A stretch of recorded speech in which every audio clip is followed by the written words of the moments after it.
Calcul littéral, factorisation, petit 2, identitaire marquable.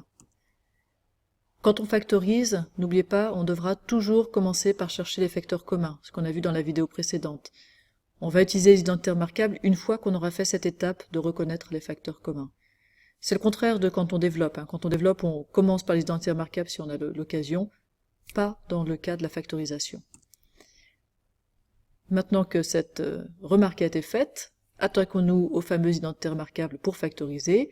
Je vous rappelle la première, a plus b au carré égale a au carré plus 2ab plus b au carré. Et qu'est-ce qu'on n'oublie pas?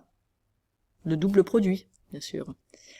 Alors ici, on va l'utiliser dans l'autre sens, c'est-à-dire que on aura une forme développée, c'est-à-dire une somme de monômes, et on essaiera d'en déduire une forme factorisée, c'est-à-dire un polynôme a plus b fois un autre polynôme a plus b, ou a plus b au carré.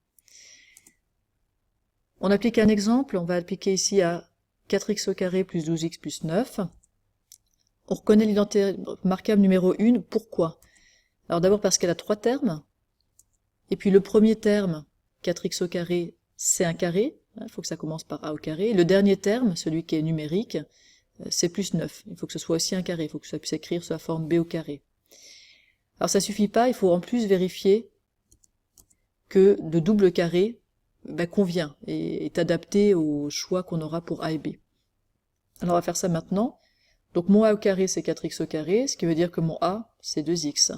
Mon b au carré, le dernier terme là c'est 9, ce qui veut dire que mon b c'est 3. Alors qu'est-ce que ça donne pour le double produit? 2 fois a fois b, ça veut dire que je fais 2 fois 2x fois 3, ça donne 12x. Donc c'est bien ce que j'ai au milieu, ça joue. Et finalement a de x, c'est bien 2x au carré, plus 2 fois 2x fois 3, plus 3 au carré. Je reconnais a au carré, plus 2ab plus b au carré, c'est-à-dire a plus b, le tout au carré, c'est-à-dire 2x plus 3 au carré. Vous n'êtes pas obligé de passer par cette écriture. Là, je la mets en évidence pour que vous vous rendiez bien compte de ce a et de ce b. On continue avec l'identitaire marquable numéro 2.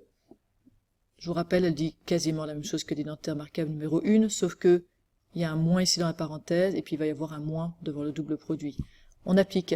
Si on applique à 25x carré moins 20x plus 4, je reconnais que ça peut être l'identitaire marquable numéro 2, parce que j'ai un carré ici, c'est 5x de tout au carré, un carré à la fin, c'est 2 au carré, et puis un double produit précédé d'un moins. Donc ça se prête bien à une identitaire marquable numéro 2, mais je vais devoir vérifier le double produit. Donc mon a ce serait 5x, mon b ce serait 2. Est-ce que quand je fais le double produit, 2 fois a fois b, eh bien oui, je trouve bien 20x, donc j'ai bien l'identitaire marquable numéro 2 qui s'applique, c'est-à-dire que je reconnais a au carré, 5x au carré, moins 2 fois a fois b, 2 fois 5x, 10x fois 2, 20x, plus 2 au carré. Donc finalement tout ça c'est 5x moins 2, le tout au carré. Si vous n'êtes pas convaincu, n'hésitez pas à reprendre l'exemple qui précède et celui-là, et à redévelopper ici en utilisant l'identitaire marquable. Vous allez retrouver évidemment 26x au carré moins 20x plus 4. Mais plus vous avez l'habitude de développer, plus ce sera facile aussi d'aller dans l'autre sens, dans le sens de la factorisation.